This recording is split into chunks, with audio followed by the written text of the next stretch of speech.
দর্শক আসসালামু আলাইকুম। একটা মেয়ের উপরে কতটুকু অমানবিক নির্যাতন হতে পারে আজকের এই বাস্তব জীবনের গল্পটা শুনলে আপনারা বুঝতে পারবেন, আর মানুষ কতটা অমানুষ হতে পারে। চলুন প্রিয় দর্শক, সম্পূর্ণ এই বাস্তব জীবনের গল্পটাকে শুনবো, তারপর বিস্তারিত আলোচনা করবো। জি, আপনি শুরু করুন। আমি ছোট থেকে বড় হয়েছি বান্দরবনে। আমি ছোটবেলা থেকে নানুর বাসায় থাকতাম। আমার নানা ওসি ছিল আর কি। আচ্ছা। তো আব্বু আম্মু ঈশ্বর দিতেই থাকতো। আব্বু আম্মুর সম্পর্কটা আমার জন্ম বুঝার পর থেকে আমি দেখছি ভালো যায় না। যে 3 মাস ভালো যেত, 3 মাস খারাপ যেত। তো এই জন্য জন্মের পর থেকে আমি নানুর বাসায় থাকছি। প্লাস নানু কখনো আব্বু আম্মুর কাছে যাইতে দেয় নাই। বাসায় কোনো ছোট বাচ্চা ছিল না। তো আমার আপনি প্রথম সন্তান? হুম। আচ্ছা, কয় ভাই বোন আপনারা? 2 বোন 1 ভাই। 2 বোন 1 ভাই, ওকে। আমি বড়, ভাইটা ছোট আমার পরে, তারপরে বোন। আমি ছোটবেলা থেকে বড় হয়েছি বান্দরবনে, ওখানেই ক্লাস 5 পর্যন্ত পড়াশোনা করছি। মানে আমার লাইফের সবচেয়ে ভালো সময়গুলাই বান্দরবনে কাটছে। এখন পর্যন্ত মানে আমি স্বপ্নেই দেখি, প্রায় দেখা যায় আমি স্বপ্ন দেখি বান্দরবনে সেই পাহাড়, নদীর পাড়ে বসে আছি, পাহাড়ে ঘুরতেছি। প্রাইমারিটা ওখানেই কাটছে আর কি আমার। ওখানে যখন আমি ছিলাম ম্যাক্সিমাম সময় দেখা যেত ওখানে চিটাঙ্গা ভাষায় কথা বলতো, তার নাহলে চাকমা ভাষায়। এখন অবশ্য ভুলে গেছি, এখন অতটা মনে নাই। তো ওখানে ক্লাস 5 পর্যন্ত ছিলাম। তো আব্বু আম্মুর সাথে ক্লাস 5 পর্যন্ত আমার মনে পড়ে 3 বার দেখা হয়েছে, 1 থেকে 5 পর্যন্ত আর কি। আব্বু আসতো দেখতে, মানে তার মন মেজাজ যদি ভালো থাকে দেখতে আসতো। আর আব্বু আম্মুর সম্পর্কটা খারাপ ছিল। আমার আব্বু একটু উড়নচণ্ডী টাইপের ছিল, যে কিছু মানুষ থাকে না নিজের মতো নিজের লাইফটা লিভ করতে চায়, যে আমার যা ইচ্ছা আমি তাই করব, সংসার টংসারের উপর কোনো ই নাই। মানে আব্বু এমন ছিল না যে নেশাখোর বা অন্য মেয়ের প্রতি লিপ্সা, এরকম ছিল না।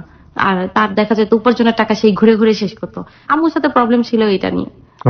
তারপরে 6 এ উঠবো আর কি, তখন আমি বান্দরবনে পড়াশোনা করছি হচ্ছে বালাঘাটে সরকারি প্রাথমিক বিদ্যালয়। তো 6 এ উঠবো, তখন আমার নানার পোস্টিং হয়। আমার নানার তখন পোস্টিং হয় কুমিল্লাতে। তো আমরা কুমিল্লা চলে আসবো। এই সময় হঠাৎ করে আমার আব্বুর মনে হয় যে তার মেয়ে কেন নানি বাড়ি থাকবে, তার মেয়ে তার কাছে থাকবে। তো এক প্রকার জোর করে আমাকে নিয়ে যায় আব্বু 6 এ ঈশ্বরদীতে, ওখানে ঈশ্বরদী গার্লসে আমাকে ভর্তি করে দিল, মানিকনগর গার্লসে। আমি আবার তখন অসুস্থ হয়ে যাই, আমার আবার হার্টের প্রবলেম দেখা দেয়। মানে আমার প্রবলেমটা দেখা দেওয়ার কারণ হচ্ছে আমি ছোটবেলা থেকে আমার নানুর কাছে মামাদের কাছে ছিলাম, একটা ডিস্টেন্স তৈরি হয়ে যায়। প্লাস আব্বুরও এই অসুখটা ছিল, দুইটা মিলাই মানে অনেক অসুস্থ হয়ে যায়। তারপরে ডাক্তারের কথা অনুযায়ী আবার ডাক্তার যখন বললো যে ওকে তাহলে ও নানির কাছে দিয়ে আসেন, তাহলে ও সুস্থ হবে, আবার আমার নানির কাছে দিল। তো আমার স্কুলটা চেঞ্জ করা হয় না, আমি ওই মানিকনগরই ওখানেই ভর্তি থাকি। জাস্ট কুমিল্লা যায়, আমি ওখানে পুলিশ লাইন স্কুলে ক্লাস করতাম আর এখানে এসে পরীক্ষা দিতাম। কারণ আমার ম্যাক্সিমাম সময় আমি অসুস্থ থাকতাম। এমনকি আমার স্কুলে সবসময় বলা থাকতো যে আমার শরীর খারাপ থাকলেই আমাকে যেন বাসায় পাঠিয়ে দেওয়া হয়, এবং টিচাররা পর্যন্ত আমার অনেক টেক কেয়ার করতো। তো আমার শরীরের অবস্থা মানে কন্ডিশনটা এমন হয়েছিল যে আমি যখন তখন সেন্সলেস হয়ে যেতাম। সেন্সলেস হয়ে গেলে সেন্স সহজে ফিরতো না। আর আমার হার্ট প্রচুর উইক ছিল। দেখা যাচ্ছে টিচার ক্লাসে অন্য স্টুডেন্টরা মারতেছে, যারা পড়াতাম টিচার তাদের মারতেছে, আমি মারা দেখে আমি অসুস্থ হয়ে যেতাম। বা মারতেছে, মারার সময় স্যার আমাকে জিজ্ঞেস করলো এই উপপাদ্য এটা প্রমাণ বলো, বা এই সম্পদ এটা এটা এটা কি যা বোর্ডে যে বুঝাও। আমি আর তখন পারতাম না, আমি তখন ঢাকা জায়গায় যেত। ওই যে মার দেখছি, মার দেখলে আমার হ্যাঁ, আমি আর কিচ্ছু বলতে পারতাম না। স্যার আমার দিকে তাকাতো, তুমি মাত্র লেখছো, তুমি কেন বলতে পারতেছো না? তুমি তার মানে দেখা লাগছো? আমি না স্যার, আমি তো দেখে লেখিনি। তুমি দেখে লাগলো, তুমি এখন বলতে পারতেছো না কেন? কেন বলতে পারতো নিজের? আমার চোখ দিয়ে অনবরত পানি পড়ে যাচ্ছে, আমি বলতে পারতেছি না। কিন্তু সত্যি আমি না দেখিয়ে লিখছি, কিন্তু আমি পড়াটা পারি এবং আমি শিখেও আসছি, কিন্তু আমি বলতে পারতেছি না। তো এভাবে ক্লাস 8 পর্যন্ত যায়। ক্লাস 8 পর্যন্ত খুবই অসুস্থ থাকি, এরকম হসপিটালে ভর্তি, অক্সিজেন দিয়ে রাখা লাগে।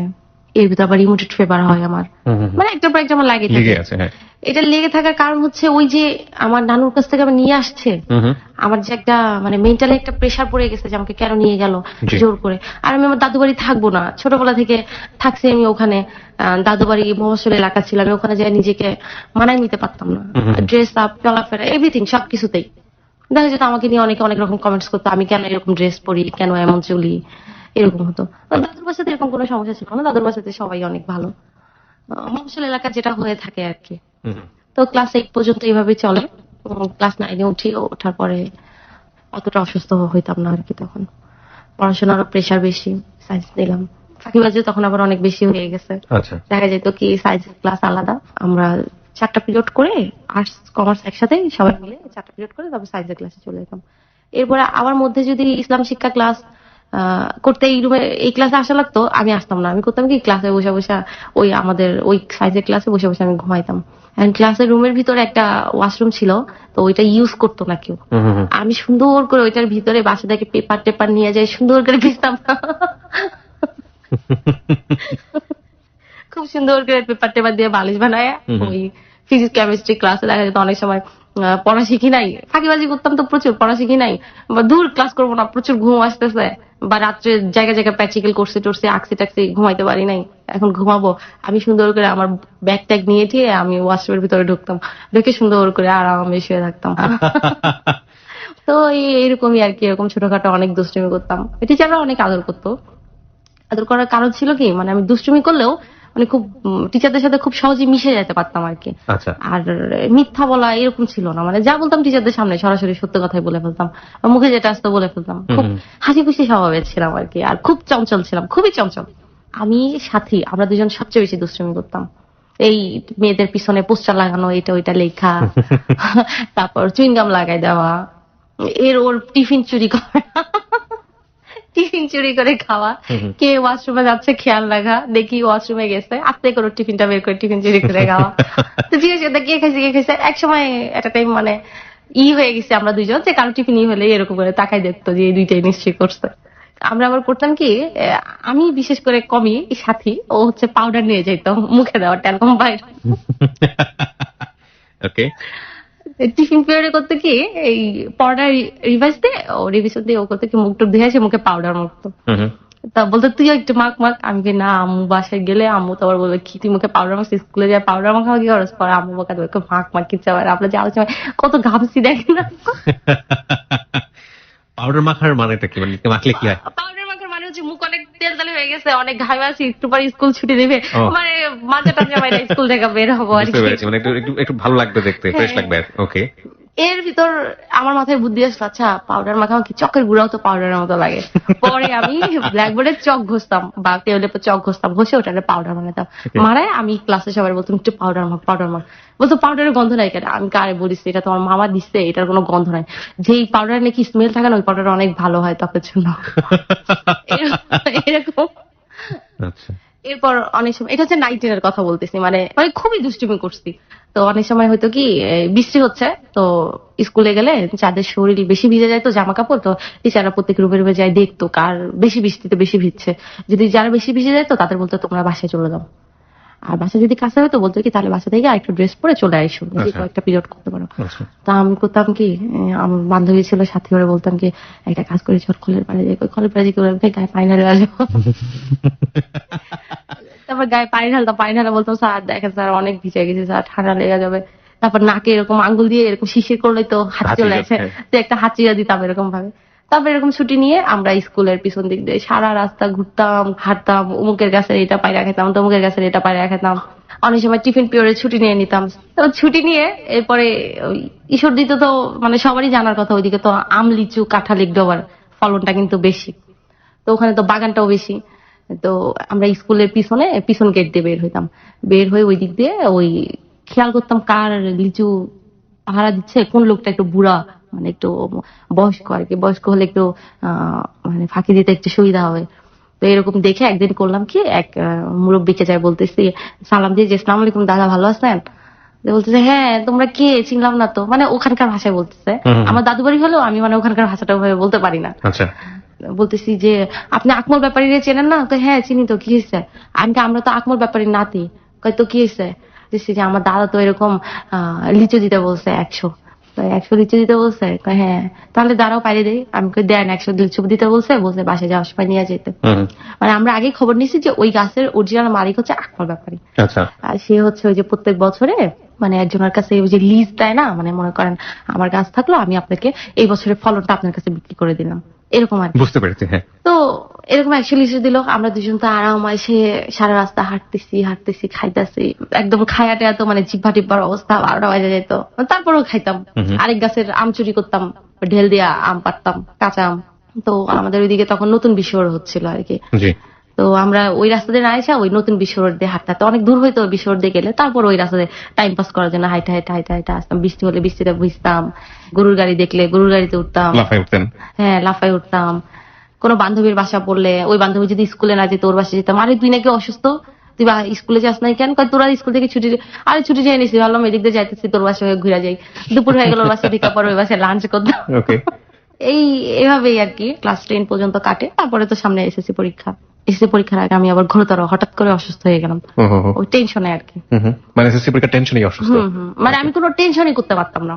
হুম হুম হুম 9-এ যখন পড়ি তখন আমি আমাদের ওখানে হার্ডিং ব্রিজের নাম তো শুনছেন, তো হার্ডিং ব্রিজে উঠছি আমি আমার মামা, মানে আমরা সবাই ঘুরতে গেছি, যে ওখানে হাঁটাহাঁটি করতেছি। তো ব্রিজে খুব একটা বেশি দূর যাইতে দেয় না, তো অল্প একটু গেছি। যাওয়ার পরে আমি নিজে যখন তাকাইছি তাকে আমি আর হাঁটতে পারি না, মানে আমার পাই উঠতেছে না, এমন একটা অবস্থা। আচ্ছা সবাই দেখি সামনে আগে গেছে, আমি হাঁটি না, আমি ব্রিজের এরকম ধরে এরকম দাঁড়াই আছি রেলিং ধরে। ওকে আর মামা বলতেছে কি ব্যাপার, আসো এদিকে আসো, আর অল্প একটুই তো যাবো, বেশি তো যাবো না। আমি মামা আমি তো হাঁটতে পারি না। এখন আমি কান্না শুরু করে দিচ্ছি, আমি হাঁটতে পারি না। মানে এত মানে কোন টেনশনই করতে পারতাম না, কোনো ভয় ভয় জিনিসটা খুব কাজ করতো আর কি। ওকে তো এসএসসি পরীক্ষার আগে অসুস্থ হয়ে গেলাম। অসুস্থ হয়ে যাওয়ার পরে কিছুদিন হসপিটালে থাকলাম, তারপর একটু সুস্থ হয়ে গেলাম। এরপরে তো পরীক্ষার প্রস্তুতি, পরীক্ষা দিলাম আল্লাহর রহমতে। আমাদের বাড়ির ওদিককার আবার একটা ছেলে আমাকে আবার খুব পছন্দ করতো। তো ওর নাম ছিল হচ্ছে রনা। রনা। ওকে মানে আমার ওরকমই ছিল না, স্কুলে পড়তাম, মানে মাথায় ওই জিনিসগুলা প্রেম টেম তখনও অতটা মানে মাথায় ঢোকে নাই এই ব্যাপারগুলা আর কি। ওকে তো আম্মু জানলো ব্যাপারটা, আম্মু জানে, তো আম্মু সেই রকমই যে আমার মেয়ের মাথায় এখন এসব ঢোকে না, ইনকেস যদি আমার মেয়ের মাথায় সব বসা যায়, এই প্রেমের ভুটটুক বসা গেলে তো সব শেষ, একবারে পড়াশোনা সব। তো আম্মু আবার ওই ছেলের বাসায় যায়, ছেলের খুব বইকে আসছে, ছেলের মার ইচ্ছা মতো বলে আসছে। ছেলের মার সাথে আমার আম্মুর মানে বিশাল একটা ঝগড়া, ও ছেলের মার আমরা বড় আম্মু বলে ডাকতাম। তো আম্মু সেই ছেলের মাকে বিশাল বকাটকা দিয়ে আসতো, ছেলেরও বিশাল বকাটকা দিল। তো তারপরে এসএসসি পরীক্ষা দিলাম, এর মাঝখানে এসএসসি পরীক্ষার আগে এগুলো ঘটলো আর কি। পরীক্ষা দিলাম, দেওয়ার পরে আমি নিজেই আম্মুকে বললাম যে আম্মু এখন তো এসএসসি পরীক্ষা দিলাম এখান থেকে, আমি আর এখানে থাকবো না, আমি নানুর বাসায় চলে যাবো। আমার ওখানে ভালোই লাগতো না আসলে, ওখানে আমি অ্যাডজাস্ট করতে পারতাম না নিজেকে। ওকে তা আম্মু আবার আব্বুর সাথে কথা বললো যে ও তো থাকতে যাচ্ছে না। তারপরে আব্বু বললো আচ্ছা ঠিক আছে, তাহলে চলে গেলে চলে যাক, কি আর করা। তো চলে আসলাম। আবার নানার ওখানে। হ্যাঁ, কুমিল্লাতে। ওকে তো ওখানে গিয়ে আমি অ্যাডমিশন নিলাম কুমিল্লা গভর্নমেন্ট কলেজে। ওকে নানুর কাছেই আবার গেলাম, কুমিল্লা গভর্নমেন্ট কলেজে ভর্তি হলাম। কলেজে ভালো সময় কাটতেছিল, ক্লাস পড়াশোনা সবকিছু নিয়ে। শয়তানিটা আগে থেকে একটু কমছে, জি একবারে কমে গেছে সেটা না, একটু দুষ্টামিটা কমছে আর কি। Okay. টিচারদের কাছে খুব পপুলার হয়ে গেলাম, আর বিশেষ করে কলেজের সবাই চিনতো, চুল বড় মনীষা বললে সবাই চিনতো। চুল বড় মনীষা, হ্যাঁ। অবশ্য এখন অতটা বড় নেই চুল। না, কাইটা ফেলছি। হ্যাঁ। আগে অনেক বড় চুল ছিল, সিল্কি ছিল তো, আর অনেক বড় ছিল, সবাই চুলের অনেক প্রশংসা করতো। ওকে অনেক ফ্রেন্ডরা দেখা যেত চুল নিয়ে ওই বন্যতা সেনের কবিতাও বলতো। চুল তার কবে কার অন্ধকার। হ্যাঁ দুষ্টুমি তো আর কমে নাই, টিচাররা এই দুষ্টুমির জন্য আরো বেশি চিনতো আর কি। অনেক দুষ্টুমি করতাম। তো ক্লাস করতাম, ক্লাসের শেষে এই আড্ডা মারতাম ফ্রেন্ডের সাথে। তারপর তো প্রাইভেট ছিল, এইভাবেই কাটলো ইন্টার ফার্স্ট ইয়ারটা। সেকেন্ড ইয়ার 2007 আর কি, আমি 6 এসএসসি দিচ্ছি 2007-এ। সাথের মাঝামাঝি দিয়ে আমার নানা বদলি হলো বরিশাল। তো এখন আমার নানা তখন রিটায়ার্ডের সময় চলে আসছে, মানে জি। বরিশাল বদলি হলে ওখান থেকে আমার নানাদের হোম ডিস্ট্রিক্ট আবার বরিশাল আর কি। তো ওখান থেকে রিটায়ার্ড করে ফেলবে আর কি। আমি তাহলে এখন কি করব? এখন আমার নানা বললো যে তাহলে একটা কাজ করি, কলেজ ট্রান্সফার করি, ওকে আমি বরিশাল ভর্তি করাবো। এখন আমি যাব না, কুমিল্লা তো বহু বছর ধরে আসছি, হাই স্কুলটাও তো ওখানে ক্লাস করছি, বা একটা পরিচিতি হয়ে গেছে। আমি বলতেছি আমি যাবো না নানু ভাই, আমি কুমিল্লাতে থাকবো। তো কুমিল্লা থাকবো, তুমি একা একা থাকবা? তো আমি বললাম যে মেজো মামা আবার ছিল, মেজো মামা ওখানে চাকরি করতো কুমিল্লাতে, কিন্তু একটু আমি যেখানে থাকতাম ওখান থেকে একটু দূরে সাইডে আর কি। ওকে তো বললাম মেজো মামা যেহেতু আসছে, মেজো মামার ওখানেও থাকতে পারবো, বা আমি হোস্টেলেও থাকতে পারবো, কোনো সমস্যা নাই, আমি যাবো না। তো ব্যাপারটা নিয়ে সবাই একটু শুরু করলো যে হ্যাঁ একা থাকবে হোস্টেলে, কি দরকার। তো বড় মামা বেশি করতেছিল, না হোস্টেলে দেওয়া যাবে না। তো 3 মামা খুবই আদর করতো। তখন মেজো মামা ছোট মামার বিয়ে হয়ে গেছে, বড় মামার বিয়ে হয় নাই। এক পর্যায়ে সবাই রাজি হলো, তো আমি হোস্টেলে উঠে গেলাম।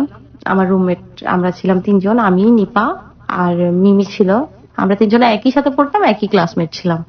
আমরা একটা ফ্যামিলির সাথে সাবলেট থাকতাম আর কি। পড়াশোনাও এবার ইন্টার পরীক্ষা সামনে চলে আসছে, তারপর ইন্টার পরীক্ষা দিলাম। মানে ওই সময়টা খুব খারাপ কাটছিল, হঠাৎ করেই ফ্যামিলি থেকে আলাদা আসি, একা একা আসি।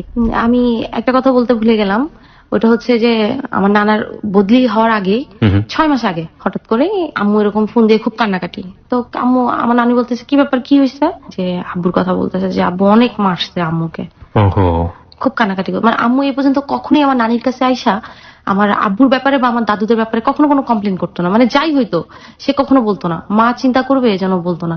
কিন্তু ওই দিন খুব কান্নাকাটি করতেছে। তো আমার নানি বলতেছে যে তুই আয়সা পর, যা হওয়ার হবে পরেরটা পরে দেখবো, তুই মানে আমার ছোট ভাইয়ের কথা বলতেছে, ওকে নিয়ে চলে আসার জন্য।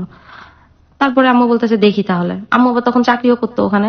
ওই কথা আম্মু বলার 4-5 দিন পরে হঠাৎ করে রাত্রে প্রায় 1-1:30টার দিকে আব্বু ফোন দিচ্ছে। আব্বু ফোন দিয়ে বলতেছে আমাকে যে মনীষা তোমার আম্মুকে তো খুঁজে পাচ্ছে না। আমি কি খুঁজে পাচ্ছ না এটা কোন ধরনের কথা? বলছি হ্যাঁ তোমার আম্মুকে খুঁজে পাচ্ছে না। আমি কেন খুঁজে পাচ্ছ না? আমার ছোট ভাইকে ফোন দিতে বললাম যে ওকে ফোন দাও। তারপর ওকে ফোন দিলাম, আমি বললাম আম্মু কই? ও কান্নাকাটি করতেছে, ও তখন ক্লাস 6 পড়ে। বলতেছে আম্মু তো খুঁজে পাচ্ছি না, আমি ঘুমাইছিলাম, ঘুম থেকে উঠে দেখে আম্মু নাই। আব্বু বললো যে আম্মু নাই, আমি উঠে আমি তারপর আব্বুকে বললাম তুমি একটু আমবাগানের ওইদিকে দেখো তো, ওইদিকে আসা মানে আমি ভাবতেছি আমার আম্মু সুইসাইড করলো কিনা।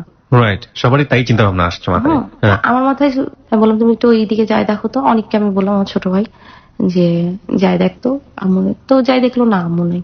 এখন আম্মুকে পাওয়া যায় না পাওয়া যায় না। আমার আব্বু আমাকে মোটেও বলে নাই যে আসলে আম্মু কেন বাসায় নাই বা আম্মু কোথায় গেল, কি জন্য, বাসায় কি করছে। আমি আব্বুকে বারবার বলতেছি কি হয়েছে কি হয়েছে। ও যে না কিছু হয় না, আমার সাথে একটু কথা কাটাকাটি হয়েছে। তারপরে প্রায় 3 দিন পরে হঠাৎ করে দেখি আম্মু কুমিল্লা আসা উঠছে। আম্মুর অবস্থা খুবই খারাপ, মানে আমার আম্মু আবার খুবই সুন্দর, আমার মতো না, একবার ফর্সা। আমি হয়েছি আমার বাবার মতো ওকে। ফর্সা মানুষ, একদম শরীরের জায়গায় জায়গায় রক্ত জমে আছে আর কি, মানে স্পষ্ট বোঝা যাচ্ছে। আপনি দেখেছিলেন নাকি শুনেছেন? হ্যাঁ না আমি দেখছি নিজের চোখে। ওকে। মানে সে ওড়না দিয়ে হাতগুলা ঢেকে রাখছে আর কি, মাথায় এক জায়গায় রক্ত জমে আছে। আম্মু এসে উঠলো, আমার নানি তো আম্মুকে দেখে কান্নাকাটি হুস্তারোজ অবস্থা শরীরে। তারপর ডাক্তারের কাছে নিয়ে যাওয়া হলো, মাথার রক্তগুলা করা হলো, রিমুভ করা হলো যেখানে রক্ত জমেছিল। আমার আব্বুকে ফোন দিয়ে জানানো হইলো যে আম্মু আসছে বাসায়। তো আমার ছোট ভাইকে দিয়ে যাওয়ার কথা বলা হলো, ছোট ভাইকে দিয়ে গেল না। তো এরপরে আম্মুর মুখ থেকে শুনলাম যে মানে আব্বু খুব মারছে, তোমারা মারছে, মানে আম্মু আর মার সহ্য না করতে পারে না, আম্মু বাসা থেকে বের হয়ে গেছে। কি করবে, ক্রিকেট খেলা স্টাম্প দিয়ে মারছে। ওহো। তো তারপরে আম্মু বের হয়ে গেল, বাসা থেকে বের হয়ে আম্মু নানুর বাড়িতে গেছিল। ওখানে যে 2 দিন ছিল, থাকার পর তারপর কুমিল্লা চলে আসছে। এর মাঝখানে আমরা ছোটবেলা থেকে প্রায় আব্বু আম্মুর খালি ডিভোর্সের কথা শুনতাম, ডিভোর্স হয়ে যাবে, কিন্তু হয় নাই। আমার নানা নিয়েও চাইতো ডিভোর্স হয়ে যাক, কিন্তু আম্মুই দেয় নাই। আম্মু চিন্তা করতো মেয়েটা বড় হয়ে গেছে, ডিভোর্স দিব, মেয়েটার তো বিয়েরও একটা আছে, কেউ যদি শোনে ব্রোকেন ফ্যামিলি তখন তো বিয়ে করতে চাবে না, এই জন্য দিত না। কিন্তু এবার আর আম্মুর একদম মানে সহ্যই হচ্ছিল না। আম্মু বলতেছে দেখি এবার ডিভোর্স দিয়ে দেবো, আর তো সহ্য হচ্ছে না, 20 বছর ধরে সহ্যই করে যাচ্ছি, আর কত সহ্য করা যায়। এই মানুষ আমার কোনো খোঁজ নেয় না, খবর নেয় না, আমি নিজেই চাকরি করি, নিজের সংসার নিজে চালাই, খালি ছেলে মেয়ের দিকে তাকাই আমি সংসার করে যাচ্ছি। তারপরে আম্মু আবার এখানে ঢাকায়, তারপর আবার নতুন জবে ঢোকে। তো জবে জয়েন করার পরে আম্মু তারপর আব্বুকে, মানে এগুলোর আগের মধ্যে বলে কিন্তু আব্বুকে ডিভোর্স নাও। আমার ছোট ভাইকে আনার খুব চেষ্টা করে, কিন্তু আমার আব্বু আমার ছোট ভাইকে দেয় না। তারপরে তো এই আমার নানা চলে গেল বদলি হয়ে, আম্মু ঢাকায়, তারপরে মামাও ঢাকায় থাকে, আম্মু ঢাকায় থাকে, আম্মু ডিভোর্স দেয় না। তারপরে আমি ইন্টার পরীক্ষা দিই, ইন্টার পরীক্ষা দেওয়ার পরে এরপরে হঠাৎ করে একদিন শুনি আব্বু আম্মুর সম্পর্কটা আবার ঠিক হয়ে গেছে। তো শুনে তো আমার মহা হ্যাপি যে ডিভোর্স আনে যাই হোক, আর কি কোন সন্তানই চায় না তার বাবা মার সম্পর্ক ঠিক হোক। জি। তারপর আম্মু বলতেছে তাহলে চলো, তুমি তো বহু বছর বাড়িতে যাও না, চলো বাড়ি থেকে একটু তোমাকে ঘুরাই নিয়ে আসি। আমি বললাম না আমি যাবো না, মানে আমি দাদু বাড়িতে যাইতে চাইতাম না আসলে। ওকে। মানে একটু ছুটি পাইলে ওই হোস্টেলে যে টাইমটা উঠলাম, একটু ছুটি পেলে নানুর বাসায় যাবো, দাদুর বাসায়। আম্মু বললো না চলো, যাও না বহু বছর, সবাই দেখতে চাচ্ছে, চলো। পরে গেলাম দাদু বাড়িতে। এখন দাদু বাড়ি যাওয়ার পরে শুনি আমাকে ছেলে পক্ষ দেখতে আসবে। তখন আমি ইন্টার পরীক্ষা দিচ্ছি, আচ্ছা। মানে ওই গ্যাপটাতে আর কি, ছুটিটাতে। তো এখন আমি শুনে তো এটা খুব চেঁচামেচি, তখন আমার রিলেশন নাই কিন্তু কারোর সাথে। আমার চেঁচামেচি এই কারণে, মানে আমি এত অল্প বয়সে কেন বিয়ে করবো। এখন আম্মু বলতেছে আরে দেখলে কি বিয়ে হয়, তো দেখতে আসতে চাইছে, আসুক দেখতে। যে এরকম বাড়িতে মেয়ে থাকলে 10 জন দেখতে আসবেই, আর দেখতে আসলে যে বিয়ে করে ফেলবো, দেখতে আসুক, দেখে যাক, আমরা যে কোনো একটা ব্যাপার নিয়ে কাটাই দিব, কোনো সমস্যা নেই। তো আমি আর জানি না দেখতে আসবে, আমি বাইরে ক্রিকেট খেলতেছিলাম। তো দেখি 2টা ছেলে আইসা জিজ্ঞেস করতেছে আর কি যে এখানে মনীষাদের বাসা কোনটা। আমার চাস্তু বোনকে জিজ্ঞেস করতেছে, আমার চাস্তু বোন হচ্ছে ওই যে ওইটা মনীষা। তো আমি তখন আমার একটা 3 কটা প্যান্ট আর গেঞ্জি পরেছিলাম। আমি ছেলে 2টারে দেখে আমি আবার চিন্তা করতেছি ছেলে 2টা কে, ছেলে তো এই এলাকার মনে হচ্ছে না। আবার আমি ওই এলাকার কাউকে তেমন চিনিও না। আমি বলতেছি কে হইতে পারে ছেলে, আমি একটু সামনের দিকে আগে গেছি। তো বলতেছে এখানে মনীষাদের বাসা কোনটা। আমি বললাম আপনার কোথা থেকে আসছেন? বলতেছে আমার তো এরকম মনীষার আম্মু আসতে বলছে এরকম। তখন আমি শুনে আমি আর কোনো কথা না বলে আমি বাড়ির ভিতর চলে গেছি। তারপর আম্মুর আমি বলতেছি আম্মু তোমার গেস্ট আসছে। আম্মু আবার ওনাদের নিয়ে ড্রয়িং রুমে বসাইলো, আমি আবার ড্রেস চেঞ্জ করে আমি যাই বসলাম, কথা বললাম। আমি আবার ছেলেটাকে চিনতাম, ছেলেটাকে দেখেই আমি আবার চিনতে পারছি, ছেলেটা আমাদের আবার সম্পর্কে আত্মীয় হতো। আচ্ছা। তো ওই ছেলের সাথে আম্মু আমার বিয়ের কথা বলছে, মানে ছেলেটা বড় হওয়ার পর আমাকে দেখে নাই, ছোটবেলা দেখা হয়েছিল আর কি। ছেলেটাকে দেখে আমি চিনছি, এরপর কথাবার্তা বললাম। ছেলের একটা ফ্রেন্ড গেছে ঢাকা থেকে, তো ছেলের ফ্রেন্ডের সাথে কথা হইলো, তো আমার ফোন নাম্বার নিল। ফোন নাম্বার নেওয়ার পরে আমি ইন্টারে উঠেই ফার্স্ট মোবাইল ইউজ করি, এর আগে ফোন ইউজ করি নাই। তো আমার ফোন নাম্বার নিল, নেওয়ার পরে তারপরে তো চলে গেল। এরপর আমি আবার ঢাকায় চলে আসলাম, ঢাকায় থাকলাম বেশ কিছুদিন। থাকার পরে মানে ঢাকায় ছোটবেলা থেকে আসা যাওয়া হইতো, ওই আত্মীয় স্বজন থাকতো, এখানে বেড়াইতে আসতাম, মামার বাসা ছিল, মামার বাসায় বেড়াইতে আসতাম জি। এরকম ভাবে। তো তারপরে ঢাকা থেকে আবার কুমিল্লা চলে গেলাম, যে সামনে অ্যাডমিশন, চলে যাই। তারপরে কুমিল্লা চলে গেলাম, কুমিল্লা যাওয়ার পরে ওই ছেলে আমাকে ফোন দিছিল, যে ছেলে আমাকে দেখতে গেছিল, ওই ছেলে আমাকে ফোন দিছে, ফোন দিয়ে বলতেছে যে মনীষা এরকম তো তোমার আব্বু আমাদের বাসায় ফোন দিছে, ফোন দিয়ে যেন কি বলছে। তো আমি তো বলতে পারি না এই ব্যাপারে কোনো কথা, মানে ছেলে কিন্তু এর মাঝখানে আমাকে আর ফোন দেয় নাই, জি। মানে ছেলে যে আমার সাথে লাইন মারবে টাঙ্কি মারবে এরকম কোনো চেষ্টাও করে নাই, দেখতে গেছে।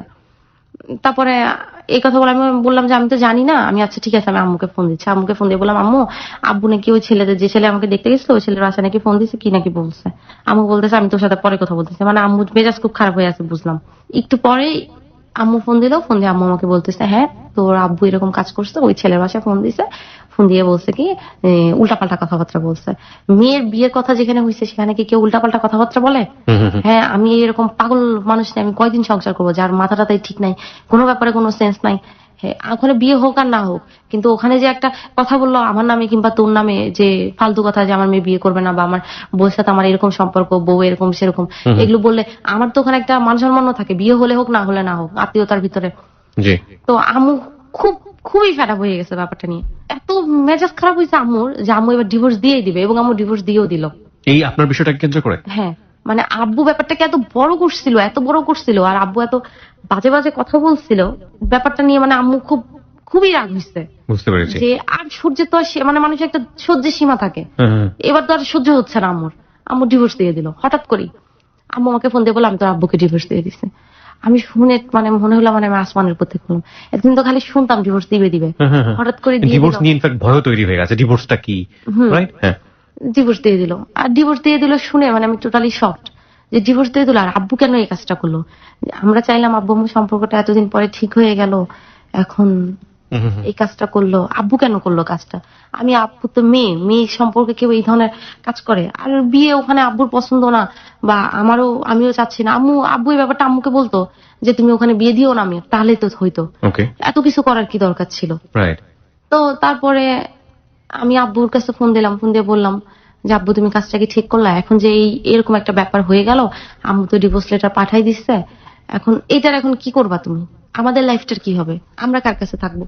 তা আম্মু ডিভোর্স লেটার লিখে দিল হচ্ছে ছেলে বাবার কাছে থাকবে, মেয়ে মার কাছে থাকবে। আচ্ছা। এরপরে আম্মু অনেককে আনার খুব চেষ্টা করছে, আনতে পারে নাই, আব্বু দেয় নাই অনেককে।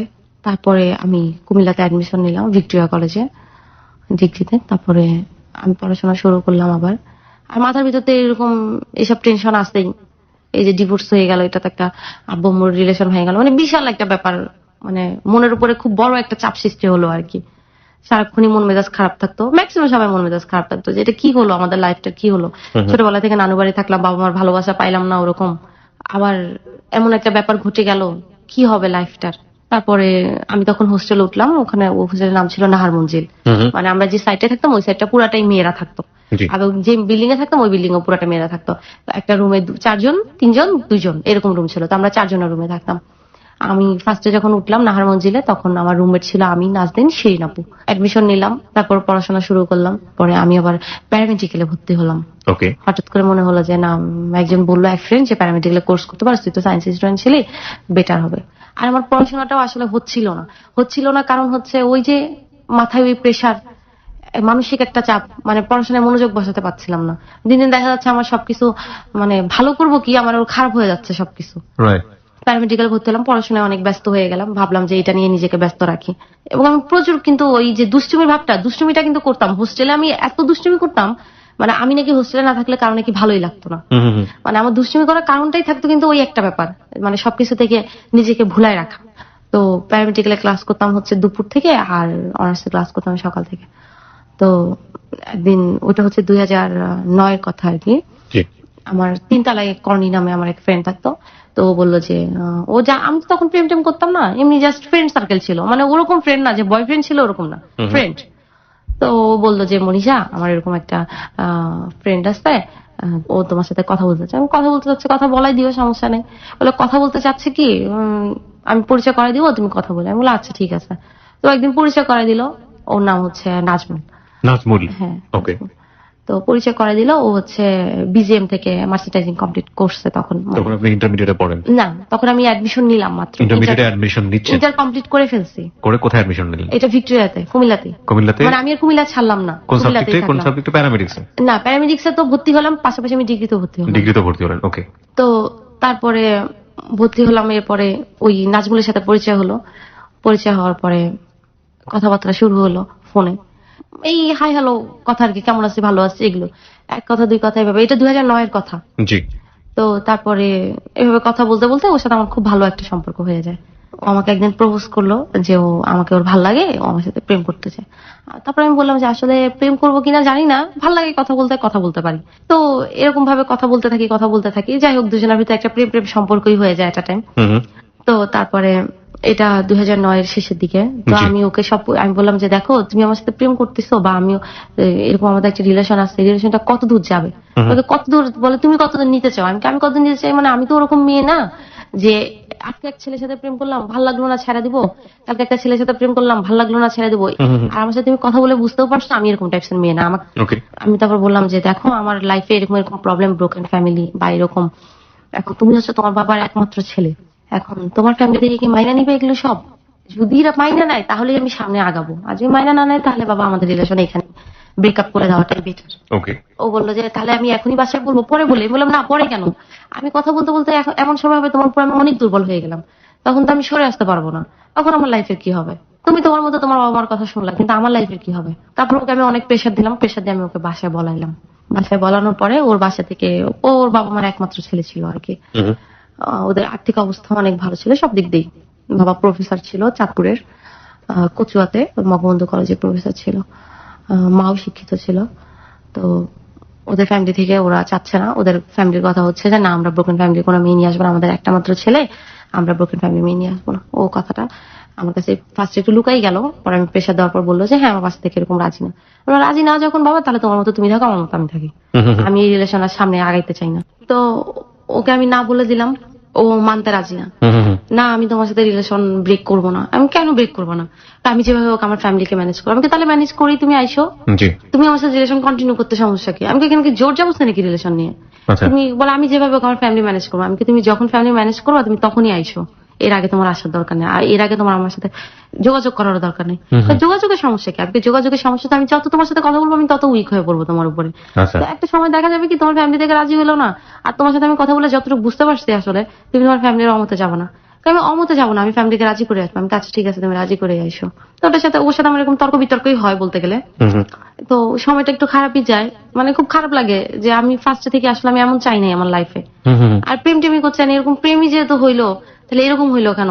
তখন চিন্তা করলাম যে আসলে আমার মনে হয় প্রেম টেম এসব মনে হয় আমার হবে না, আমার দ্বারা প্রেম বিয়ে এসব সম্ভবই না, আর এরকম হওয়াটাই স্বাভাবিক। বাবা মা যেহেতু এরকম অবস্থা, তখন বিয়েটার উপরও না মানে একটা চলে আসলো যে বিয়ে হলেই মনে হয় ডিভোর্স হবে, বা বিয়ে হলে রিলেশন খারাপ হয়ে যায়, এরকম একটা মানে একটা চিন্তা ভাবনা, হ্যাঁ অটোমেটিকলি চলে আসলো আর কি, এরকম একটা চিন্তা ভাবনা।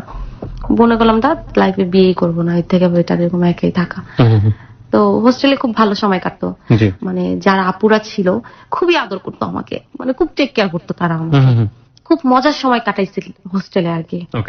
মানে বাবা মার সাথে থাকাও মানে এত, বাবা মার সাথে তো থাকি নাই, যে সময়টাই ছিলাম খুব খারাপ সময় ছিল। আমি আবার আমার রুমমেটদের বাড়িতেও বেড়াইতে যাইতাম, দেখা যেত বাড়িতে যাইতাম না তো ওদের বাড়িতেই বেড়াইতে যাইতাম। আম্মু খুব চেষ্টা করতো ঢাকায় নিয়ে আসার জন্য, ঢাকায় ভর্তি হওয়া, ঢাকায় পড়াশোনা কর। আমি ওই ঢাকায় দেখা যেত ছুটি হলে সপ্তাহে একবার ঢাকায় আসতাম, আইসা বাসায় আইসা থাকতাম, কিন্তু আমি আবার চলে যেতাম। আম্মু বারবার বলতো যে ঢাকায় ভর্তি হওয়া, আমি এত বড় বাসা নিয়ে আমি একা একা থাকি, তুই থাক, তোর সমস্যা। না আম্মু আমি থাকবো না। তো নাজমুলের সাথে হয়ে যাওয়ার পরে, তো এটা হচ্ছে 2010 এর কথা, আমি প্যারামেডিক্যাল ক্লাসে যাবো, আমি পড়া রিভাইজ দিচ্ছি আর আমি একটা চিত্র আঁকতেছি আর কি। এই সময় হঠাৎ করে একটা ফোন আসছে, ফোন দেওয়ার পরে বলতেছি যে সালাম দিয়ে বলতেছি কে? আমি জ্যাক বলতেছি। জ্যাক? হ্যাঁ। বুঝতে পারলাম যে নিশ্চয়ই টাঙ্কি মারার জন্য কেউ ফোন দিছে। তাই বললাম ভাইয়া এখানে তো রোজ নামে কেউ নাই, আপনি অন্য নাম্বারে ট্রাই করেন। বলে কে বললো? এই যে আমি তো রোজকেই তো ফোন করছি, এই যে আপনি বলতেছেন।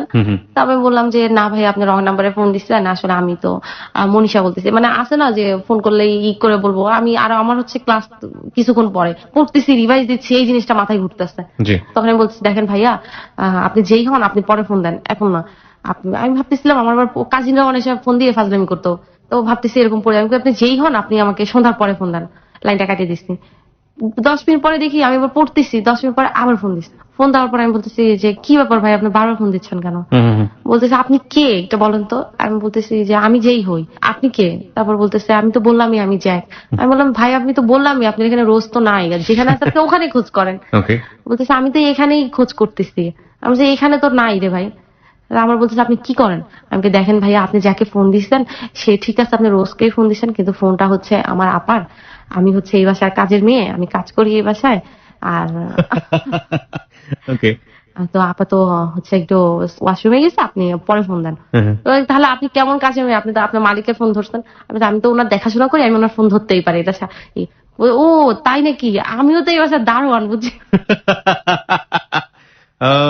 ওকে ওকে, দ্যাটস রিয়েলি গুড। আমি এই বাসায় দারোয়ান, আপনাদের বাড়িতে কি দারোয়ান টারোয়ান নিবে টিবে নিলে আমাকে জানায়েন। তো আমি বললাম হঠাৎ আমাদের বাড়িতে আপনি ঢুকতে ইচ্ছা করছে কেন? তাই না, আপনার কথা শুনে খুব ভালো লাগলো, তো আপনার বাড়িতে যে দারোয়ান নিয়োগ নাই আপনি আমাকে জানায়েন। তো আমি বললাম আচ্ছা ঠিক আছে জানাবো। এবার আপনি ফোনটা রাখেন। তারপরে ফোন রাখতেছে না। যে আপনি কি কাজ করেন এই বাসায়, কি কি কাজ করেন ভাই বললেন না। বুয়াদের যে কি কষ্ট আমি বুঝি, আমি তো দারোয়ান, সারাদিন দাঁড়ায় থাকতে হয়, কত কষ্ট। আমি বললাম আপনার কি কষ্ট, আপনি তো খুব ভালো টিপস পান, দারুণ হলে তো কত সুবিধা, আস্তে আস্তে সালাম দিবেন আর টিপস পাবেন। আর আমার তো কত কষ্ট বলেন তো, কত কাজ করা লাগে সারাদিন, ঘর মোছা লাগে, কাপড় কাচা লাগে। ওকে। 5-7 মিনিটের মতো কথা বলতে থাকি। কথা বলে এরপর আমি বলি যে আচ্ছা দেখেন ভাই আপনি যেই হন ভাইয়া, বহুত কথা হয়েছে ভাই, আমি এখন রাখি, আমার কিছুক্ষণ পরে ক্লাস। আপনি আমাকে আগামী 4-5 ঘন্টা ফোন দিবেন না, আমি আপনার পরে দরকার হলে ফোন দিলে দিব, আপনি ফোন দিবেন না, আর আপনি আমাকে ডিস্টার্ব করেন, আমি কিন্তু ক্লাসে ঢুকবো। তো এই কথা বলে ফোন রেখে দিই। এরপরে আমাকে আর ফোন দেয় না, আমাকে রাত্রে ফোন দেয়। তারপরে আমি বললাম যে হ্যাঁ বলেন কি বলবেন। বলতেছে যে আপনি মিথ্যা কথা বললেন কারণ আপনি বাসায় কাজের মেয়ে। আমি বললাম আপনি তো মিথ্যা বলছেন, আপনি কি দারোয়ান নাকি? দারোয়ানের কথা কি এরকম থাকে নাকি? দারোয়ানের কথা কেমন থাকে আমি জানি। কই আপনি মিথ্যা বললেন কেন? হ্যাঁ আপনি তো একটা মিথ্যুক দেখতেছি, কাজের মেয়ে বলছেন। কই আপনার আপা কই, আপনার আপাকে ফোন দেন। আমি বলছি আপনি কে বলতেছেন বলেন তো আসলে কে আপনি? তারপর আমি বললাম যে আপনি আমার ফোন নাম্বারটা কোথায় পাইছেন? পাইছি আপনার ফোন নাম্বার। আমি কি কোথায় পাইছেন? বলতেছে যে আপনি সজীবকে চেনেন, এরকম। আমি সজীবের থেকে ফোন নাম্বার পাইছি। তাই আমি বলছি কোন সজীব? পরে চিন্তা করতেছি কোন সজীব কোন সজীব। পরে মনে হয়েছে ওই যে আমাকে দেখতে গেছিল আমাদের বাসায়, জি। ওর সাথে ওর ফ্রেন্ড গেল ঢাকা থেকে, ওর নাম ছিল সজীব। ওকে। তাই বললাম যে সজীব খিলগাঁও সজীব? বললো হ্যাঁ। আমি বললাম ও আপনি কি হয়? বলতেছে আমার ফ্রেন্ড হয়। আমি বললাম ও আপনাকে নাম্বার দিছে? বলতেছে হ্যাঁ। আমি ওর থেকে নাম্বারটা, ও দেয় নাই, আমি ওর ফোন থেকে নিছি। আমি আপনি কেমন খারাপ মানুষ যে আপনি ওর নাম্বার থেকে, ওর মোবাইল থেকে ফোন নাম্বার নিছেন? বলতেছে আসলে কি আপনাকে আমি আরো এক সপ্তাহ আগে একদিন ফোন দিছি, আপনি আমাকে খুব বকাবকি করছেন, আমি তখন অনেক ড্রাঙ্ক ছিলাম। আমরা 4-5 জন ছেলে মিলে আপনাকে ফোন দিছি, আপনি একটু মনে করেন। তারপর আমার মনে হয়েছে সত্যি 4-5 দিন আগে 4-5টা ছেলে আমাকে ফোন দিছে। ফোন দিয়ে মানে খারাপ কথা বলে এই ফাজলামি করতেছিল, গান গায়ে শোনাচ্ছিল, ফাজলামি করতেছিল, ভ্যান গাড়ি চালাইতেছিল, বলতেছিল যে ভ্যানে উঠবে কিনা। তার মানে আপনি আপনার ফোন দেওয়ার যে সোর্স, মানে কার কাছ থেকে নাম্বারটা পেয়েছে সেটা আপনি মোটামুটি খুঁজে পেলেন? খুঁজে পেলাম। তো তারপর আমি বললাম হ্যাঁ ফোন দিছিলেন 4-5 দিন আগে। বলতেছে আপনি তো খুব রাগী মানুষ, আপনি যে গালিগালাজ করছেন। আরে ভাই একটু কথা বললে কি হয়? আমি কথা বলবো না, এখানে জোর জবরদস্তি কিসের? বলতেছে একটু কথা বললে কি হয়? আমি না আমি কথা বলবো না, এখানে তো কোনো জোর জবরদস্তি নাই যে কথা বলতেই হবে। আর আপনি যদি আমাকে ডিস্টার্ব করেন তাহলে আপনার নাম্বারটা আমার ব্লক করতে আমি বাধ্য হবো। তখন তিনি কি ওর নামটা কি উদ্ধার করা গেছে? ওর নাম ওই যে জ্যাকি বলতেছে। জ্যাকি বলতেছে। ওকে।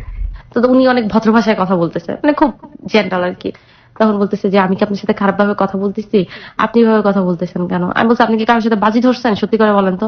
এরকম দুষ্টুমি যদি করে থাকেন আমাকে বলতে পারেন। যদি কারোর সাথে বাজি ধরেন তাহলে ভাই আমি আপনার কথা বলে আমি আপনার জিতাই দিতেছি, তারপর ডিস্টার্ব করবেন না। তো বলতেছে আমি আপনাকে ডিস্টার্ব করবো না, আমি জাস্ট আপনাকে ফোন করছি, আমি আপনার গল্প শুনলাম এই জন্য আপনাকে ফোন করলাম। আমি কি গল্প শুনছেন আমার কথা? বলছে এই গল্প শুনছি আপনি খুব দুষ্টু, প্রচুর দুষ্টুমি করেন, মানে খুব ভালো আপনি এই সেই। আমি বলছি এটা কয় নাম্বার পাম দিতেছেন আপনি? বা এত পাম দিলে তো ভাই আমি ফুলে যাবো, আমি এমনি চিকন মানুষ। ও বললো যে, আমি বললাম আপনি কিসে পড়াশোনা করেন, জিজ্ঞেস করলো মানে জাস্ট ইন্ট্রোডিউস আর একটা মানুষের পরিচয় হলে যা যা জানা যায়। তো এই জানাজানি হলো, ও পড়াশোনা করে হাবিবুল্লাহ বাহার থেকে অনার্স কমপ্লিট করছে, মাস্টার্সে আছে। জি। তো আর আমি তো পড়াশোনা করতেছি, প্লাস ও পাশাপাশি অনার্স কমপ্লিট করে জবে ঢুকছে আর কি, নিউ জব। এই পরিচয় ওই রাত্রে আর কি কথা হলো, এটা প্রায় 8:30-9টার দিকে। তো মানে কথা শুনে, ছেলের কথা শুনে মনে হচ্ছে ছেলে আসলে খুব ভদ্র। মানে অনেকে আছে না নিমচা শয়তান, ওই যে প্রথম ভদ্র ভাব নিল কিন্তু পরে আবার শয়তানি করে, এরকমও না, মানে ভদ্রই। তো রাত্রে কথা হলো, এরপরে ফোন রেখে দিলাম। পরের দিনও সকালে ফোন দিছে, ফোন দিয়ে সে অফিসে যাচ্ছে, আমিও ক্লাসে যাবো, আমি রেডি হচ্ছি। তারপরে এই কথা হইলো। মানে হালকা পাতলা কথা যাকে বলে। এর মাঝখানে ওই যে নাজমুল নামে যে ছেলেটা ছিল, ও কিন্তু আমাকে প্রায় ফোন দেয়। আচ্ছা, মানে আপনাদের এক ধরনের ব্রেকআপ হয়ে গেছে, মানে এটাকে এক ধরনের কি বলবো নাকি বলবো ব্রেকআপ বলবো, ব্রেকআপ হয়ে গেছে, হ্যাঁ, তারপর সে কন্টিনিউ ট্রাই করে যাচ্ছে। হ্যাঁ ট্রাই করতেছে যে তুমি আমার সাথে কন্টিনিউ করো আর আমি যেভাবে হোক রাজি করবো। তো ফোন দিলে কথাবার্তা হয়। ওই যে একটা কথা হয়েছে, একটা মায়া যখন জন্মাচ্ছে না, তো একটা মায়া প্লাস ভালোবাসা যেটাই হোক জি। ছিল তো। জি। তো ওই ফোন দিলে কিছুক্ষণ কথা হয় টয়, কিন্তু আমি ওরকম সিরিয়াস রিলেশনে যাচ্ছি না আর কি। আচ্ছা। ফোন দেয়, কথা হয়, এদিকে আমার ওর সাথে কথা হচ্ছে। তো ও জ্যাক যে ও ফোন দিচ্ছে, ওর সাথে কথা হচ্ছে, কেমন আছি, ভালো আছি, ভালো মন্দ, ওর ভালো মন্দ আমার সাথে শেয়ার করতেছে, আমি আমার সবকিছু ওর সাথে শেয়ার করতেছি। মানে ভালো লাগতেছে, ওর কোম্পানিটা অনেক ভালো লাগতেছে, কথাবার্তা সবকিছুই অনেক ভালো লাগতেছে। এরকম চলতে চলতে প্রায় 1-2 মাস চলে যায়।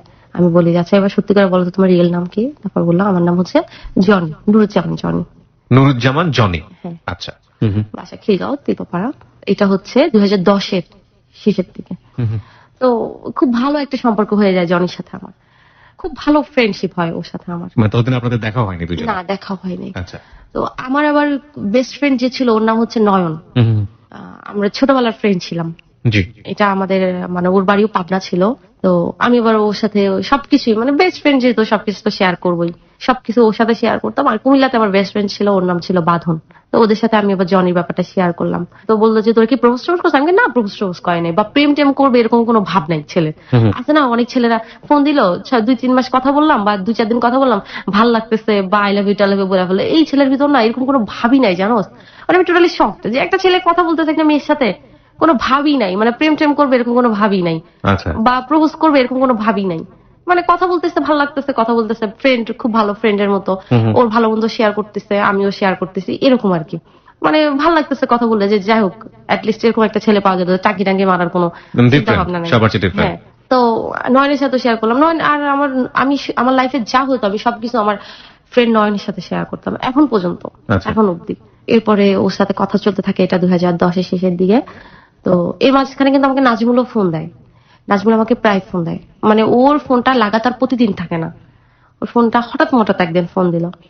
তো নাজমুল ফোন দিলে আমি অ্যাভয়েড করার চেষ্টা করি, করলেও করা হয়ে উঠতো না। এক ধরনের সফট কর্নার কাজ করতো, এক ধরনের সফট কর্নার কাজ করতো আর কি। তো তারপর ওর সাথে কথা বলি। এদিকে জনিকে আমি নাজমুলের কথাটা তখনও বলি নাই, যেহেতু আমার এটা হচ্ছে না, এটা আমি আর ঢাকঢোল পিটায় বলে তো লাভ নেই। জি। তো তারপরে 2011 জানুয়ারি 4 তারিখ জনির বার্থডে। জনির বার্থডে? হ্যাঁ। ওকে। আমি ঢাকায় আসবো আর কি। আমি তো আমার বাসায় প্রত্যেক সপ্তাহে আসি, মাঝে মাঝে 2-1 সপ্তাহ মিস হয় আর কি, আম্মুর কাছে আসি। তো আমি বাসায় আসবো, তো জনি বলতেছে যে তাহলে তো 4 তারিখে আমার বার্থডে, 4 তারিখের আগে আইসো। আমি বললাম দেখি, চেষ্টা করবো। আমি তো 4 তারিখেও যাইতে পারি, শিওর না, মানে ক্লাস যদি অফ থাকে ক্লাসের উপর ডিপেন্ড করে আর কি। তো আমার 3 তারিখে ক্লাস শেষ হলো, হতে হতে বিকাল হয়ে গেছে, আমি আর রওনা দেই নাই, যে 4 তারিখ ভোরে রওনা দেবো। আচ্ছা। 4 তারিখে সকালে আবার প্ল্যান কি 4 তারিখে দেখা করবেন ওনার সঙ্গে? না, এর আগে হচ্ছে সরি ভুলে গেলাম, মিস করছি। এর মাঝখানে এর আগে ওর সাথে আমার একবার দেখা হয়েছে। কিভাবে ফার্স্ট মিটটা? এটা হচ্ছে 2010-এর অক্টোবরে, শাহজাহানপুর ইসলামী হসপিটালটা আছে না, এটা নিচে দেখা হয়েছে। আমি আমার নানুকে ডাক্তার দেখাইতে আসছি, তো হঠাৎ করে আমি ওর সাথে দেখা করবো না, ও অনেক বলতেছিল দেখা করতে, দেখা করো দেখা করো। তো হঠাৎ করে মনে হলো যে তাক দেখাই করে যাই, ওর বাসা তো শাহজাহানপুর থেকে আর কতটুক। আমার নানুকে ডাক্তার দেখাইতে আসে, আমি বললাম যে তুমি তাহলে একটা কাজ করো, তুমি হসপিটালের এখানে চলে আসো। হঠাৎ করে আমি বলছি, ও কিন্তু 2-3 দিন ধরে আমি ঢাকায় আসছি আমাকে বলতেছি দেখা করার কথা, আর আমি হঠাৎ করে তখন ওকে বলতেছি আমি এখন দেখা করবা তুমি? আমি বললাম হ্যাঁ। বলতেছি আমি তো ড্রিঙ্কস করতেছি ফ্রেন্ডদের সাথে, মানে ওর ড্রিঙ্কসটা কন্টিনিউ করতো না, আচ্ছা, অকেশনালি আর কি, কোন ফ্রেন্ডের বার্থডে ছিল তখন ড্রিঙ্কস করতেছিল। তাই আমি বললাম আচ্ছা ঠিক আছে, তাহলে দেখা করার দরকার নেই। না না না আমি আসতেছি। ও আসছে, তো যায়া আমি ওরে দেখে আমি টোটালি শক, মানে ওরে দেখে আমি এত ভয় পাইছি। কেন ভয় পাইছি? ও জিম টিম করতো তো, শরীর ছিল ওরকম, হাইটও ওরকম, আবার ড্রিঙ্কস করছে, চোখগুলা লাল হয়ে আছে। First meet? হ্যাঁ, দেখা আমি চিন্তা করতেছি আল্লাহ রে আল্লাহ, আমি কোন গুন্ডার পাল্লায় পড়লাম। পরে আমি দেখে আমি তাকাই আছি, আমি বলছি তুমি জনি? বলতেছে হ্যাঁ। বলতেছে এই তোমার জন্য আমি ড্রিঙ্কস ফালাই আসছি, তুমি জানো আমি সব ফ্রেন্ড কত মিথ্যা কথা বলে আসছি, আজকে আমার ফ্রেন্ডের বার্থডে। আমি বললাম যে না আসলে আমি দেখা করবো না ভাবছিলাম, পরে ভাবলাম তোমার বাসার কাছে আসছি, দেখা করেই যাই। মানে একটা জিনিস বুঝতে পারছি যে আপনাদের মধ্যে সম্পর্কটা অনেক বেশি ফ্রেন্ডলি ছিল, সো আপনারা দুজনের যে কোনো বিষয়ে খুব ইজি গোয়িং একটা ব্যাপার ছিল। দুজনকে দেখলেই যে দুজনের ভিতরে একটা অন্যরকম সফট কর্নার কাজ করবে ব্যাপারটা এরকম না, না, না। খুবই ইজি গোয়িং যেটাকে বলে। হ্যাঁ বলুন। তো তারপরে ওরে দেখে আমি মুখের উপরই বলে ফেলছি, আমি বলছি তোমার দেখা তো আমার ভয় লাগতেছে। কয়, কি ভয় লাগতেছে? আমি কই, তোমার দেখে ভয় লাগতেছে, তুমি তো যখন তখন আমার মনে হয় মাইরা টেরা ফেলবে এরকম। কয়, কেন এরকম লাগতেছে কেন? আমি কি, ভাই আমি শুনছিলাম তোমার হাইট বেশি, কিন্তু তোমার যে এরকম চিন্তা করতে পারে তো হাসতেছে। আমি কই, তোমার চোখগুলো আরো লাল হয়ে আছে। বলতেছে আমার চোখ তো সবসময় লাল হয়ে থাকে, আর ড্রিঙ্কস করছি তো এই জন্য আরেকটু লাল হয়ে আছে আর কি। তো ওর চোখগুলা মানে খুব সুন্দর লাগতেছে, পাপড়িগুলা এরকম ছিল, মানে আমরা মেয়ে মানুষেরও চোখের পাপড়ি এরকম থাকে না, মানে বড় বড় ছিল, আর মনে হয় কি মাস্কারা দিয়ে চোখের পাপড়িগুলা ব্যাকা করে রাখলে যেমন এরকম। ওকে ওকে। আর চোখ দেখলে মনে হয় কি চোখে মনে হয় কাজল টাজল দিয়ে রাখছে এরকম। আচ্ছা, মানে ওর সবকিছুই, গঠন, শরীরের এভরিথিং ওর সুন্দর ছিল। আপনার চোখে? হ্যাঁ, আমার চোখে না, সবার চোখে, সবাই ওর প্রশংসা করতো। ঠিক আছে, জনি অনেক সুন্দর, জ্যাক ওর অনেক সুন্দর। একটাই ছিল, সেটা হচ্ছে ও কালো ছিল। তো ওরে আবার সবাই ব্ল্যাক ডায়মন্ড, আমিও বলতাম ব্ল্যাক ডায়মন্ডই বলতাম, চেতা যেত, কালো বললে খুব রাগ করতো। একটু পরে ওর কয়েকটা ফ্রেন্ড আসে, মাসুম ভাইয়া, আমি ওকে নাম ধরে রাখি, ও সব ফ্রেন্ডদের ভাইয়াই বলতাম, আমার যেহেতু সিনিয়র ছিল ওরা। মাসুম ভাইয়া, শিশির ভাইয়া, ওরা আসলো একটু পরে। আসার পরে মানে ওরা যেখানে যেত ওদের আমি ফ্রেন্ডশিপটা দেখছি, ওদের ফ্রেন্ডশিপটা মানে এখন এরকম ফ্রেন্ডশিপ দেখা যায় মানে না। বিন্দাস টাইপ যেটাকে বলে। হ্যাঁ, মানে যেখানে যেত সব ফ্রেন্ডরা একসাথে যাইতো, আর খুব ক্লোজ সম্পর্ক। ওরা আসলো, ওদের সাথে আমার পরিচয় করাই দিল। ওই ফার্স্ট ওর সাথেও দেখা, ওর ফ্রেন্ডদের সাথেও দেখা। তো ওখানে দাঁড়ায় আমরা বেশ কিছুক্ষণ গল্পই করি। তো এর মধ্যে আমি এবার জানতে পারি যে, মানে তখনই কথা ওঠে আর কি। তো জানতে পারি যে ও রাজনীতি করে, মানে খুব ভালো একটা পর্যায়ে থাকে, আমি দলের নামটা বলবো না। আর রাজনীতি যে করে ও মানে ছোটখাটো ছুটকা বুটকা নেতা থাকে না, ভালোই একটা পর্যায়ে থাকে। কি ছিল সে? মানে রাজনৈতিক দলের নাম বলছে না, বাংলাদেশে তো বিভিন্ন রকমের রাজনৈতিক ও দল আছে। থাকে হচ্ছে খিলগাঁও থানার সেক্রেটারি। কোন দলের এটা বলতে চাচ্ছি না। কোন দলের এটা বলতে চাচ্ছেন না? খিলগাঁও থানার যে দলের নাম বলছেন না, সেই দলে সে সাধারণ সম্পাদক ছিল। এবং এটা কি বাংলাদেশের শীর্ষস্থানীয় দুটো রাজনৈতিক দলের মধ্যে যে কোনো একটি? ওকে, হ্যাঁ। তারপরে জানার পরে আমি তো এটা জানার পরে জিনিসটা কি হয় না, সাধারণত নেগেটিভ ভাবে নাই, কিন্তু সাধারণ আমরা যারা রাজনীতি করি না, এরকম রাজনীতি যারা করে, ছাত্র রাজনীতি বলেন বা যে রাজনীতি বলি না কেন, সেখান থেকে কিন্তু খুব সহজভাবে জিনিসটা কিন্তু কেউ রিসিভ করে না সাধারণ জায়গা থেকে। তো আপনার রিয়াকশন কি ছিল? আমার রিয়াকশন ছিল কি, আমি আসলে ওরকম সফট ফার্স্টে হয়েছিলাম, পরে অতটা হয় নাই, কারণ ওর সাথে আমি যে কয় মাস কথা বলছিলাম, আমি ওর ভিতরে একটা দেশপ্রেম একটা ভাব দেখছিলাম। মানে দেশের জন্য কিছু করব, এলাকার জন্য, ওর এলাকার উন্নয়ন করবো। ও তো আমার সাথে সবকিছু শেয়ার করতো, তো এগুলো বলতো আর কি, ওর এলাকায় ও এটা করবে, ওর এলাকায় ও এটা করবে, এটা নির্মাণ, এটা করবে, সেটা করবে। প্লাস আমি ওর সাথে মানে কথা বলে একটা জিনিস দেখছি, ও মানে মানুষের খুব হেল্প করতো। ওকে। এবং এই ব্লাড দেওয়া, ও কিন্তু প্রত্যেক 3 মাস না 4 মাস পর পর ব্লাড দিতে হয় না, তো ও কিন্তু এটা কন্টিনিউ ব্লাড দিত। আচ্ছা, তার মানে এই রাজনৈতিক ব্যাপারটা আপনার ক্ষেত্রে তেমন একটা নেগেটিভ কোনো কিছু না না। আচ্ছা, ওকে। আর ওর ভিতরে আমি ওরকম গুণাবলী দেখি নাই। আচ্ছা, আমি যদি ওর ভিতরে ওরকম গুণাবলী দেখতাম তাহলে নেগেটিভ অর্থে কোনো গুণাবলী এরকম দেখি নাই। আচ্ছা। তো তারপরে তো ওই যে ওই বার্থডের কথাটা, ওর 2011 জানুয়ারি 4 তারিখে আমি সকালবেলা আমাকে ফোন দিয়েছে, ফোন দিয়ে বললো তোমার না আজকে আসার কথা, তুমি কালকে বিকালে কি বাসায় চলে আসছো? আমি বললাম না, আমি তো বিকালে রওনা দিই নাই, ক্লাস শেষ করে আস্তে আস্তে আমার দেরি হয়ে গেছে, আর রওনা দেই নাই, তো আমি হচ্ছে একটু পরে রওনা দেবো। তাহলে উঠো ঘুমের থেকে। আমি দিব আস্তে ধীরে দেই। বলে যে তুমি কি সাইদাবাদ এসে নামবা নাকি যাত্রাবাড়ি নামবা? যাত্রাবাড়ি থেকে গাড়ি দেবো। তখন তো আপনি কুমিল্লাতে? হ্যাঁ। তো মানে আমি আম্মুর বাসায় আসতেছি, আম্মু তো ঢাকায় থাকে। তো আমি উঠে রওনা দিলাম। রওনা দেওয়ার পরে এর মাঝখানে তো আমার সাথে কথা হয়েছে, মানে আমি ঢাকার কাছাকাছি চলে আসছি। তারপর আমি বলতেছে আমি তো সাইদাবাদ আসছি। আমাকে তুমি সাইদাবাদ আসছো কেন? আমি কিন্তু ওরা আসতে বলছি সাইদাবাদ, কাহলে না তোমার সাথে দেখা করে যাবো। আমি বললাম দেখা কইরো পরে, আমরা তখন মিরপুর থাকতাম। তো আমি বললাম যে যাইও পরে বাসায় যাও। ও আমার বাসায় যাইতো, কিন্তু হ্যাঁ আমার সাথে পরিচয় করাই দিচ্ছি, আমার খুব ভালো ফ্রেন্ড ছিল। তো আমি বললাম যে বাসায় এসো পরে, বলছে না আমি তো সাইদাবাদ চলে আসছি। তো আমি বাসা থেকে নামলাম, দেখি ও দাঁড়ায় আছে। তো আমি এবার ওকে উইশ করলাম, ওর বার্থডে যেহেতু, চকলেট কিনা দিলাম ওরে। আমি আমার ব্যাগেই ছিল চকলেট, নিয়ে আসছিলাম। রিক্সা উঠলাম, আমি বললাম যে রিক্সা উঠছো কেন? আমি তো বাসায় যাবো, আমার একটা সিএনজি ঠিক করে দাও। কারে যাবা বাসায়? পরে যাবো বাসায়, আজকে আমার সাথে ঘুরবা, এরপরে বাসায় যাবো। তো ওইটাই হচ্ছে ওর সাথে আমার ফার্স্ট ঘোরা আর কি। ফার্স্ট ঘোরা। বলে তুমি আম্মুকে, তোমার আম্মুকে ফোন দিয়ে বলে দাও যে তুমি আমাদের বাসায় যাচ্ছ, খাওয়া দাওয়া এখানেই করবা। আমি বললাম তোমাদের বাসায় যাবো আমি এই ড্রেসে? কি বলো, তুমি পাগল নাকি? কারে কিছু হবে না। মানে আমি জিন্স আর একটা টপস পরে আসি, আর একটা ছোট্ট একটা জিন্সের জ্যাকেট পরে আসি। তো আমি এবার আম্মুকে ফোন দিলাম। আম্মুকে ফোন দিয়ে আমি বললাম আম্মু, আমি তো এরকম আজকে জনির বার্থডে, এখানে জনির এখানে আসছি। তা আমি আবার আম্মুর সাথে জনির আবার কথা বলে দিলাম, জনিকে আম্মু আবার উইশ করলো টলো। তা আম্মু আবার জনির প্রতি একটা মানে ফেথ জিনিসটা কাজ করতো, যে না আমার মেয়ের সাথে উল্টাপাল্টা করবে না। করবে না। থাকে না, এক একজন মানুষের অ্যাটিটিউড এক এক রকমের, কারণ অ্যাটিটিউড দেখেই মনে হয় যে he is nice person. So আমরা যেটা বুঝতে পারছি যে জনিকে সামহাউ আপনি এবং আপনার ফ্যামিলি খুব পজিটিভলি নিয়েছে। ওকে। তো তারপরে আমি তো ওর বাসায় যাবো না, মানে আমার খুব লজ্জা লাগতেছে, জিন্স টপস পরে আসি ওর বাসায় যাবো, মানে কেমন একটা দেখায়, সাই ফিল করছেন আপনি? সাই ফিল করতেছি যে আমি ওর থেকে আবার গল্প শুনছি, ওরা আবার পুরান ঢাকা একটু মানে কনজারভেটিভ, ওদের বাসায় ওর আব্বু আম্মু, ওর থেকে গল্প শুনছি আমি, কে কেমন। আমি বলছি দেখো তোমার আব্বু আম্মু এমন কি মনে করে। তারপর বলতেছে আরে কি মনে করবে। পরে গেলাম ওর বাসায়, ওর আব্বু আম্মুর সাথে পরিচয় করাই দিল। ওর আব্বু তো আমাকে দেখে এরকম করে তাকাই আছে, আমি তো ওর আব্বু তাকানে দেখে বুঝতে পারছি বাবার বাবা উনি তো মাইন্ড করতেছে। তারপরে খাওয়া দাওয়া করলাম, খাওয়া দাওয়া করে বের হয়ে আসলাম। বের হওয়ার পরে আমরা মৌচাকে আর কি আনকলি মার্কেটের ওখানে গেলাম। ওখানে যে ওর ফ্রেন্ড ট্রেন্ড সব আসলো, সব মিলা ধুমছে আড্ডা মারা। আড্ডা মারতেছি, এরপরে প্রায় 8টার মতো বাজে গেল। এরপরে আমি বললাম যে বাসায় চলে যাওয়া দরকার। তারপরে আমাকে বাসায় দিয়ে আসলো। ঢাকায় থাকলাম 2-3 দিন, আবার ক্লাসের টাইম হয়ে গেল, পরে আবার কুমিল্লা চলে গেলাম। আর 2-3 মাস পরে ও আবার কুমিল্লা গেল। কুমিল্লা যাওয়ার পরে সারাদিন ঘুরলাম ফিরলাম। আমি আর আমার রুমের ছিল লতা আপু। তো লতা আপু আবার খুব ভালো গান গাইতে পারতো। তো লতা আপু ওকে আবার একদিন গান শোনাইছিল। গান শোনানোর পরে ও লতা আপুর সাথে দেখা করবে। তো মূলত এই জন্যই আরো কুমিল্লাতে গেছিল, যে লতা আপুর সাথে দেখা করবে প্লাস তোমার সাথে দেখা করবো, চলে আসবো। তো কুমিল্লা গেল, সারাদিন আমি লতা আপু ঘুরলাম, বিকালবেলা ও রওনা দিয়ে দিল। এভাবেই চলতেছে ওর সাথে আমার। ও সকাল বিকাল আমাকে কন্টিনিউ ফোন দেয়। এর ভিতরে কিন্তু আমাকে নাজমুলও ফোন দেয়। নাজমুল কিন্তু ফোন দেওয়া অফ করে নাই। নাজমুল কিন্তু এখনো আমাকে রাজি করানোর চেষ্টাই করতেছে। ওর কথা একটাই, যে আমার বাবা মা রাজি না হলে আমি তোমাকে বিয়ে করতে পারবো না, আমি আমার বাবা মাকে রাজি করবো। তা আমার কথা হচ্ছে তুমি তোমার বাবা মাকে রাজি করো, এখনো করো। আর জনির সাথে কিন্তু আমার প্রেম হচ্ছে না। আচ্ছা, জনির সাথে আমি ব্যাপারটা তখনও শেয়ার করি নাই। তো আমার রুমমেটরা, আমার লতাপু আমাকে বুঝাইলো যে দেখ মনীষা, আমার মনে হয় জনি তোকে লাইক করে। আমি বললাম না, জনি আমার লাইক করে না।